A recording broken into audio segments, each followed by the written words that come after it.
Aloha kako, and welcome to the West Hawaii Association of Realtors 2020 Mayoral Candidate Interviews. My name is Kristen Moreland, and I chair the Government Affairs Committee for our association. Our committee extended the opportunity to participate in our interviews to each candidate who filed. While our association does not endorse a candidate, we believe it is important to inform our membership and community at large. This is an opportunity for the candidates to answer questions related to real estate and real property rights as they pertain to their platform and policies. The interview will consist of an introduction and biography, an opening statement by the candidate, then we'll have 6 questions. Each response will be timed for 2 minutes, and then we'll have a summary statement by the candidate. This interview will be conducted by Tanya Power from Windermere CNH Properties.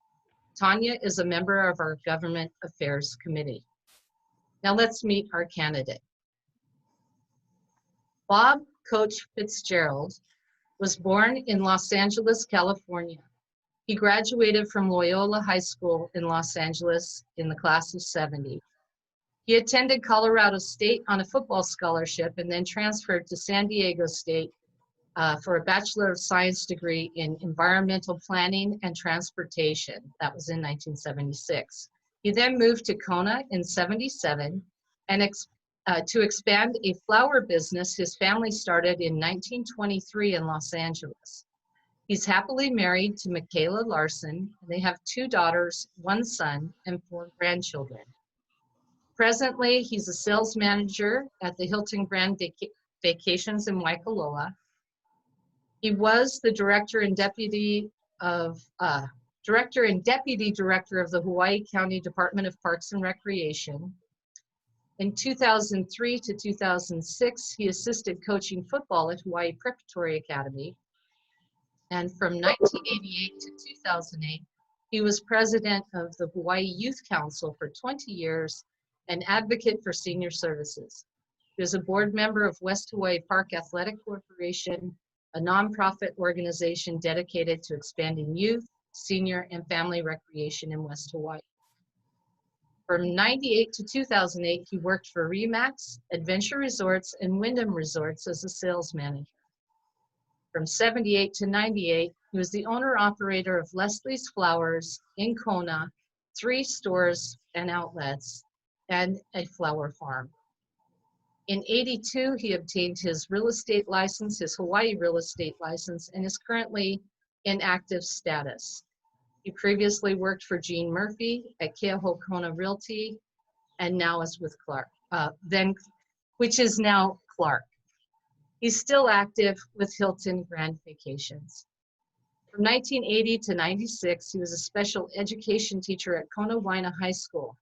He also coached the school's varsity football team and was part of numerous championship teams and the first public school coach to take the entire Kona Waina football team to Alaska to play games up there.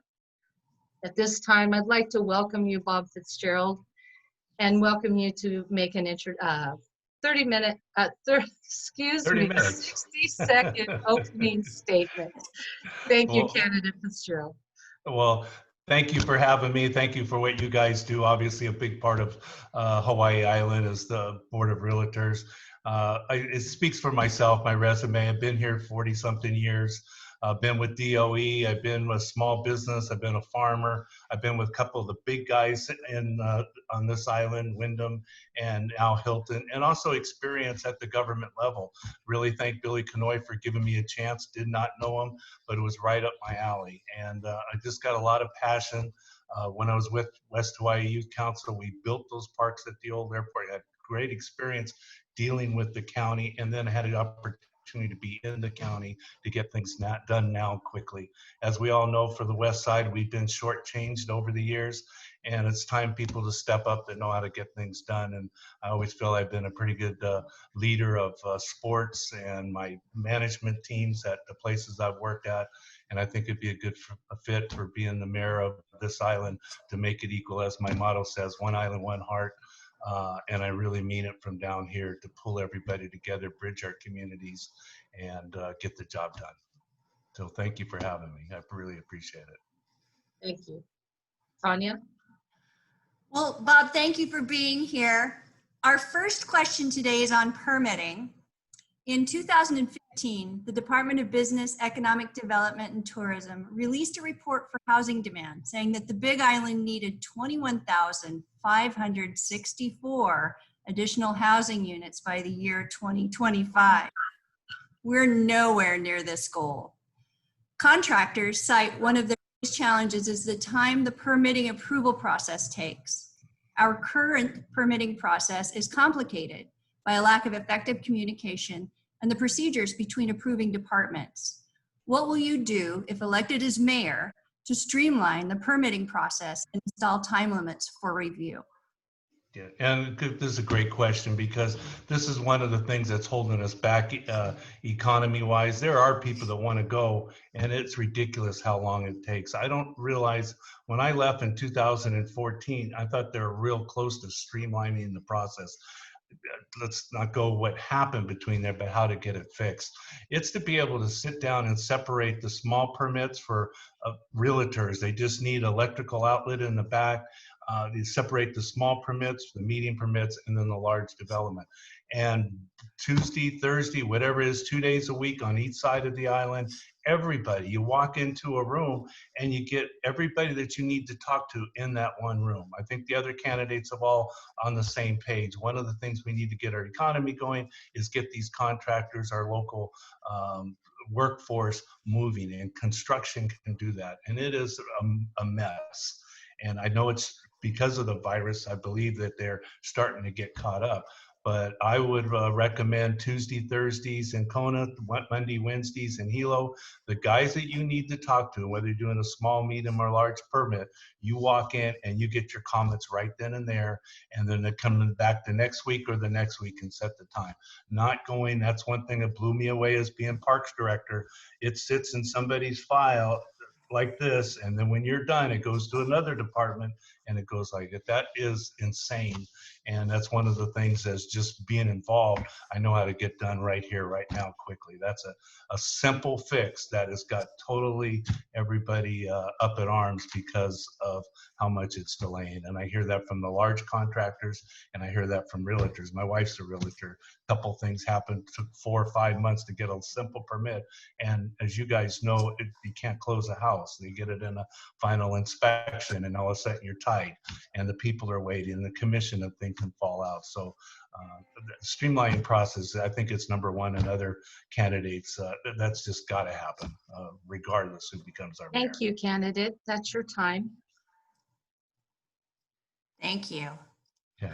Second question is regarding workforce housing. Everyone agrees that there is a need for more affordable housing on the Big Island.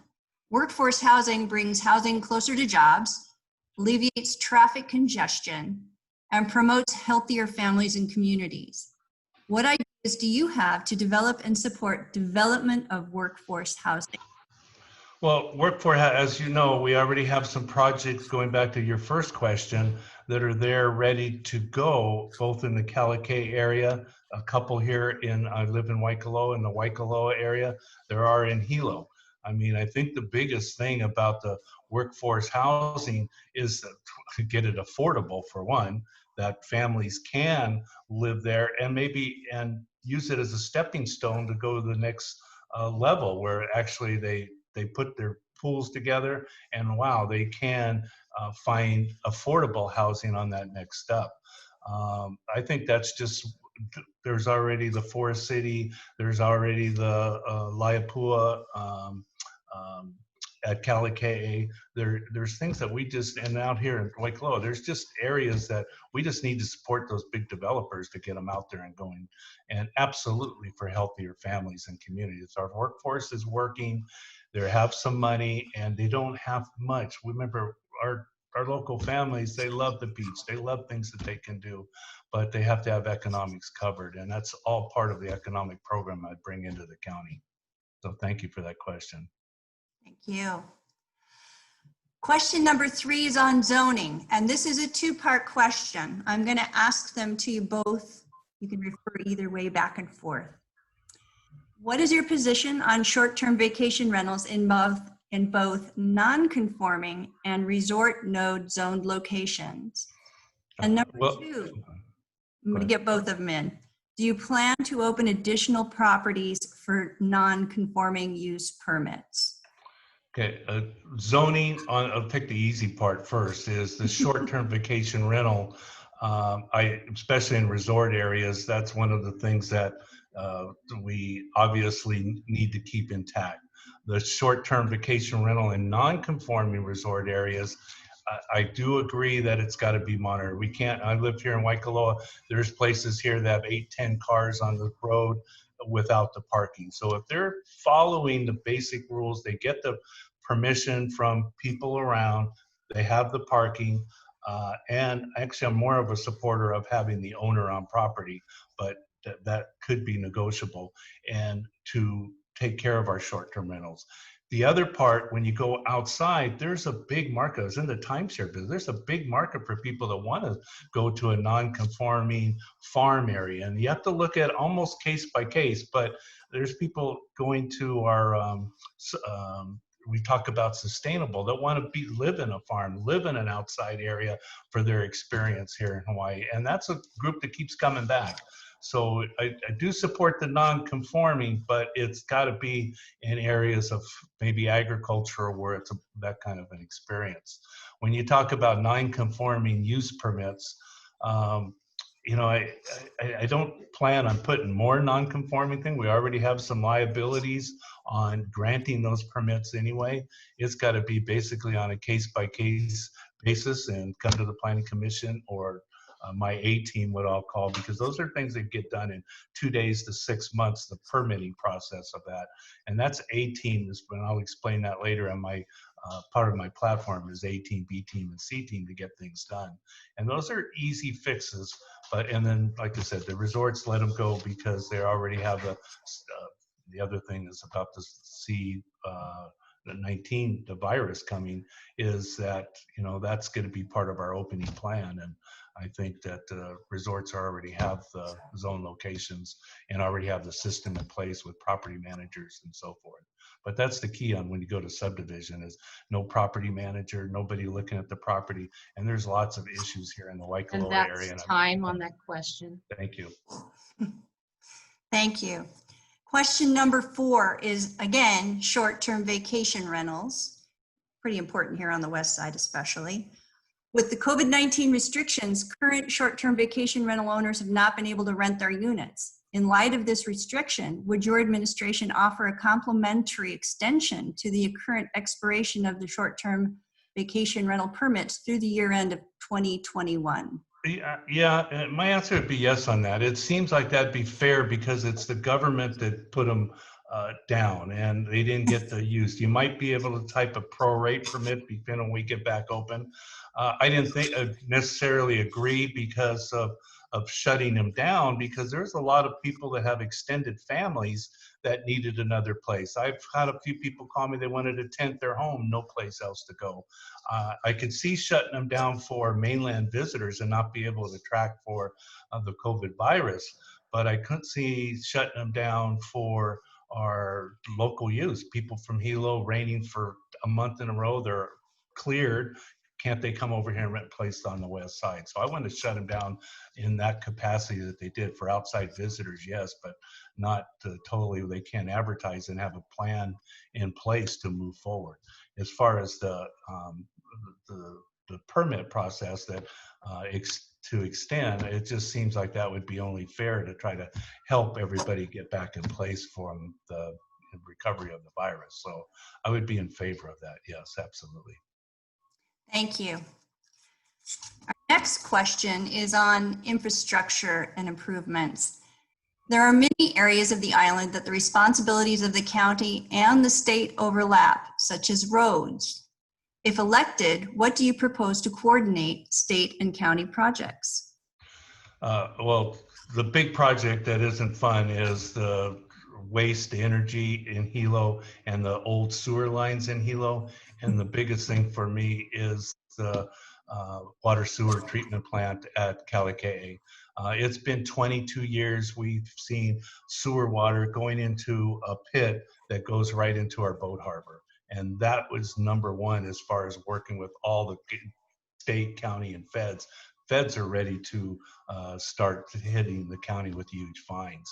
As far as the roads and overlap, a couple things are easy fixes is the counterflow lanes, working with the state. And I'll bring that up regardless whether I win or not. Nobody, if you go to our intersections in Kona, they're set the same time on Sunday morning as they are in afternoon traffic or morning traffic. We need to work with the state on the counterflow lanes between Palani Road and all the way to Laco Street, and police to be able to monitor when it finally comes in. Counterflow lanes like they do in Kauai. I know what they'd work in Hilo, they would work there, and monitor the traffic lights. We don't have anybody for traffic that sits there and watch the cameras. I got cameras on every light and move the traffic. We don't do that. They all leave 2, 3 o'clock, and worst time we need traffic, they're already home. And we need to coordinate roads, but roads is a long time process. The crossover lanes is something to get done right now like they do in Kauai, and it's big on my list to get done. It's ridiculous that we're sitting in traffic even after opening up Queen K Highway to double lane all the way to the airport. And that's, I think that's my biggest thing, is to be able to communicate with the state. I think we all know it feels like two different governments when you're working with state and county, but the individual person doesn't feel that. And that's what we need. Any leadership that goes after the state and said, let's sit down, you be part of our team too, and cross over departments so you can get the job done right now. And that's where my experience comes in, how to cross over departments with county, state, and feds if you need them to get the job done quickly. You can always put it on the line, but it takes forever. Thank you. Thank you. Our last and final question is on taxation. Everybody's favorite. Okay. The primary source of revenue is the collection of real property tax for the county of Hawaii. What other revenue streams do you envision, and how do you plan to balance the budget? Okay, well, property taxes, that's our only source of income. That's the only way that, besides tourism tax, the TAT. If tourists start to come back, obviously to rally the state to get some of that tax back, because we definitely need it. It's our sewers and police and fire that tourists use. So that's an easy fix if we can get back to it. The other revenues is we don't have a lot to raise fees here and there. It's not that much. Go out with the state and the federal stimulus money, get every share, every nickel you can, both in grants from research and development, and every department has somebody to write grants to, but mostly research and development, to be able to work with every department to get grants that are out there for state and federal to help with our overall plan. And as far as balancing the budget, first ones that's what we did 2008 and 9 was furlough time, and I would cut my hours of my my staff, my 68 people that I get to appoint, that they have pretty good size incomes. That would be the first. If I needed to cut, I will not cut the general worker. They need their money. They need to be able to survive. They don't make that much as it is. And the other part is the consultant contracts. There's a lot of things being in the county that they can do in-house that they choose to farm out. And we need to get out of always bringing in a consultant to get things done that we can do in-house. I mean, that's why you hire these guys. They're smart guys, and they're smart guys at that county. They just need to be motivated, get the coach out of me to get them motivated to get it done internally and not farm everything out. But and the balance, like I said, I'm not going to raise taxes as far as any plan. If I was going to raise taxes, it would be from all outside. I wouldn't say one group here has to pay more like what just happened. I mean, these are the people I want to go to and ask for money to build our big parks, our big things, and you're just taxing the person that makes a lot of money that lives outside. That was a slap in the face. Can they have the money? Yes. But can they come out and want to do things for our community? There's a lot that do, and they don't need recognition. They just want to get the job done. They're here more. Don't slap them in the face by just taxing the very wealthy here. I was applauded when I saw that. It should at least been for all mainlanders across, not just take the people that have high-end homes. So Thank the you. budget is, so I appreciate for that. That's always a, one other thing is that, remember, we already got some stimulus money to balance the budget. So thank you. Thanks, And Bob. Time for you. Thank you, Candidate Fitzgerald. And now is the time for you to give us a summary statement. This is a 30-second statement. Well, summary statement is one island, one heart. You know, I'm an expert of bridging people together. I will go to every single community and listen, have an A team get the job done within 2 days and 6 months, a B team that will get it done within my administration, and a C team that will leave it better for the next guy. But I'm a master of putting people together, put them in your hand like a coach, and coach this island up to get a lot of things done in a short amount of time and make good deals with our nonprofits and our friends of the park. So I appreciate everybody for letting me share with you. So much aloha to the Kona West Hawaii Board of Realtors. Thank you. And make sure Mahalo. you guys vote. Thanks, Bob. Wherever you vote for, Mahalo, vote. Candidate Fitzgerald, and interviewer Tanya Power, for your willingness to participate in our program. We wish you the best on Election Day. To our audience, mahalo for tuning in, and don't forget that July 9th is the last day to register to vote in Hawaii. Primary election ballots will be delivered July 21st for the August 8th primary, and the general election is November 3rd. Mahalo for watching. Most of all, please vote. Aloha. Aloha. Okay, great. Good. Stop the Thank you, recording. guys.